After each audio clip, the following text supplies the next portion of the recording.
cold plunge stop. Here's an area where I'm not very good. When it comes to fixing things around the house, I'm just terrible. Terrible. For some reason, I just can't do it. Our washing machine broke this last week, and it's actually been broken for a week and a half.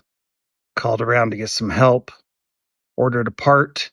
Turns out it was the total wrong part. And the thing that's so frustrating is that it's not even that I can't fix the washing machine.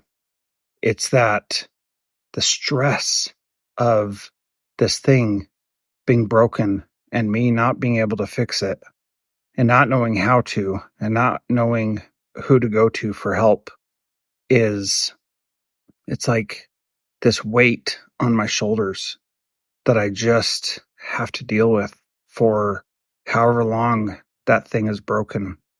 And this happens all the time. Every time there's something that's broken, this is just one of my major weaknesses. And it drives me crazy. And I feel like I'm a failure. I feel like I can't do the kinds of things that I should be able to do. And I'm really smart and I can do a lot of other really great things.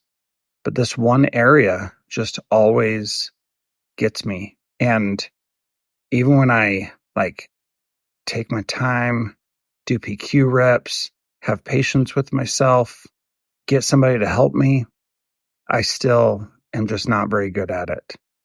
And I think I'm finally coming to the realization that it's okay that I'm not good at it. And I just need to do things like call a handyman and have a handyman just come and fix all those things. And I tell myself I can't do that because it's expensive.